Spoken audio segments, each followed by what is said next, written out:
afternoon, everyone. My name is Nicky. And I'm Hannah. And we are both so excited that you've chosen to take our course today about proper baby nutrition. We have had a passion for baby nutrition for 19 years now. And we're only 19 years old, so we've cared about this for our entire lives. I mean, obviously we cared about it as babies because we wanted to be fed properly. Anyway, by the power vested in us by Professor Elizabeth Smith of the Moody Bible Institute, we are here to talk to all of you expectant mommies and daddies about the ins and outs of proper baby nutrition. Let's go ahead and get started.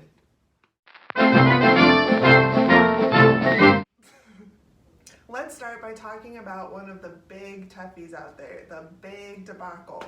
Breastfeeding versus formula. You know, it's such a shame that this is even a debate at all, because really what matters is that your baby is loved and cared for. Now let's talk a little bit about the differences when it comes to breastfeeding and formula. The American Academy of Pediatrics recommends that breastfeeding is the best option for the first 6 months of a baby's life, as this is the best source of nutrition for a growing baby. It is more digestible than formula, allowing the baby to be a little bit less constipated or gassy. Breast milk provides natural antibodies to help the baby resist illnesses. Some other benefits of breastfeeding include lowering the risk of sudden infant death syndrome, and it can raise the child's intelligence. Studies show that breastfed babies have higher levels of cognitive functioning.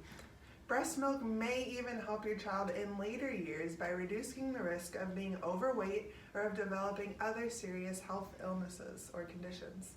Regarding the mother, breastfeeding is good for them as well. Women who breastfeed have a reduced risk of breast cancer, diabetes, heart disease, osteoporosis, and ovarian cancer. Besides all the health benefits of breastfeeding, it is a wonderful bonding experience between a mother and the baby.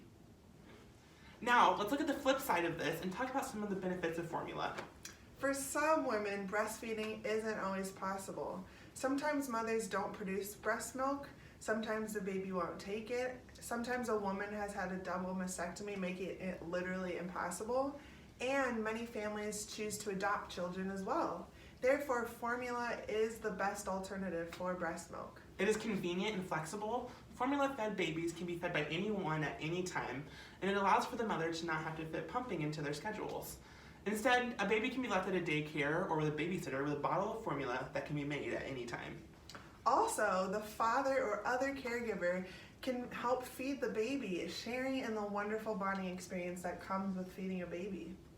Formula isn't as digestible as breast milk, so formula-fed babies don't need to eat as often, especially in the first few months. Similarly, mothers don't have to worry about what they eat, as many breastfeeding mothers have to avoid certain foods that their baby can't tolerate. Now, I am so excited to introduce you guys to a couple who's walking through this process with you. Let's meet Amanda and Josh. Hey guys, how are you feeling about this new exciting time in your life of going into parenthood? Honestly, Nikki, we're pretty nervous about this. There's a lot of things that we don't know and a lot of questions we have, especially when it comes to how to feed this baby. That's totally understandable, guys. That is the reason that you and all these people are here today, to help you feel a little bit more prepared about this exciting future. Don't worry, guys. We're going to be checking up on Amanda and Josh throughout the time that you're taking this course. But for now, let's head back to the lesson. We are so excited for lesson 2. Something that may seem a little bit intimidating to you, but we can assure you that it's not that scary at all. Making the transition to solid food. Whether a family chooses to breastfeed or not, there are some important guidelines to keep in mind when transitioning from breast milk or formula to solid foods. According to research done by Baylor College of Medicine, babies should gradually progress from liquid to thicker, lumpier foods, and this can happen between 4 to 6 months of age. It's not wise to start before this age because their digestive tracts aren't ready to break down food before then. This gradual transition helps babies to develop their oral motor skills so they can learn to chew and push food to the back of their mouths. But it is crucial to be aware of choking hazards, such as large pieces of food that babies may not be able to chew yet. Towards a baby's first birthday, caregivers should start introducing more soft table foods without too much salt or sugar, as they may grow to crave it. Signs that baby may be ready to start solid foods include good head control, doubling their birth weight, and acting curious about the food the family is eating. The baby may still be hungry after being fed, but this is the way that you know that they're ready for solid food. A good place to start is single grain cereals mixed with milk or water, then vegetables, then fruits.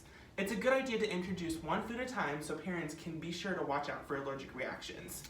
While introducing some solid foods, it is best to continue breastfeeding or giving the baby formula until 12 months of age. It's been a long time since we've checked in on Amanda and Josh. They now have a 6-month-old baby who they are starting to introduce solid food to. Let's go check up on them and see what it's been like. Congrats on the new baby boy, guys. How's little Ben doing? Thank you. Yeah, he's doing really well. Right now he's taking a nap. He's had kind of a long day. Oh, I bet. Can you guys talk to me a little bit about the process of transitioning from liquid food to solid food? Yeah, we've done everything that you've told us, and it's actually been going really well. Yeah, we just started feeding Ben some baby food as part of his transition to solid food, but we're still feeding him formula also. That's awesome. It sounds like you guys are really sticking to the plan. You guys are great parents. Keep up the good work. Let's head back to the lesson.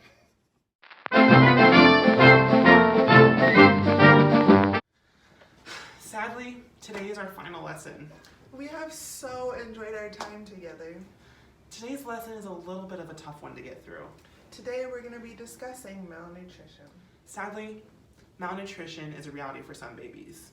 Malnutrition is defined as a lack of proper nutrition caused by not having enough to eat, not eating enough of the right things, or being unable to use the food that one does eat. The World Health Organization has estimated that approximately 27%, or 168 million children under the age of 5 years old, are underweight. Malnutrition is the most prevalent among children under 5 years of age, especially in the weaning and the post-weaning period of 6 to 24 months. In malnourished children, stunted growth and a lower amount of spontaneous physical activity are adaptations that help reduce energy expenditure in an attempt to preserve vital functions. Other effects of malnutrition include poor brain development, poor cognition, a reduced ability to fight infection, repeated episodes of diarrhea, and dehydration. For children ages 11 to 17, elevated depressive symptoms may occur, including social conduct problems as well. Thankfully, we live in the United States and proper nutrition is easier for us than for other parts of the world. But let's talk about some ways that you can prevent malnutrition as an upcoming parent.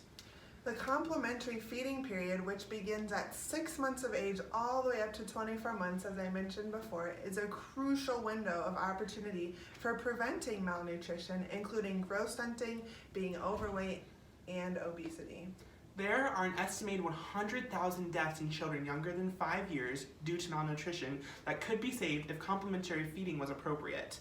Similarly, 2 different studies show that the intake of sugar-containing beverages during the complementary feeding period was associated with an increased risk of obesity at 6 years. So, altogether, we really need to decrease the amount of sugar that we take in. Limit foods high in fat, sugar, salt, and avoid sugars. Food from animals such as eggs, milk, fish, and meat are important. If animal source foods are not consumed in adequate amounts, then grains and legumes should be consumed daily. It is best to eat as healthy as possible. And remember that your kids mimic what you do, so you should eat healthy too. And that's all we have for the lesson today. Hey guys, we're going to check in with Josh and Amanda just one more time to see how things are going with their new little family.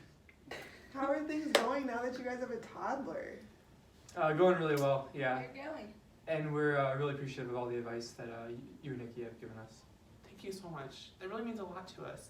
Do you guys have any advice for all our new parents out there who are about to enter into this exciting adventure of parenthood?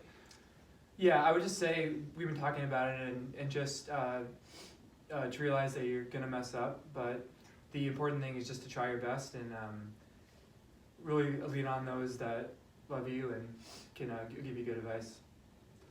That's great. That's awesome. Thank you so much for letting us into your lives, and it's been such a pleasure getting to know you and little Ben as well. Thanks, guys. Congratulations! You made it to the end of the course. We are so incredibly proud of you for sticking it out till the end. We hope that you were able to learn a lot and now you feel prepared for your new little one. The most important thing to remember here is that your child is loved and cared for, and that they grow up to love the Lord with all their heart.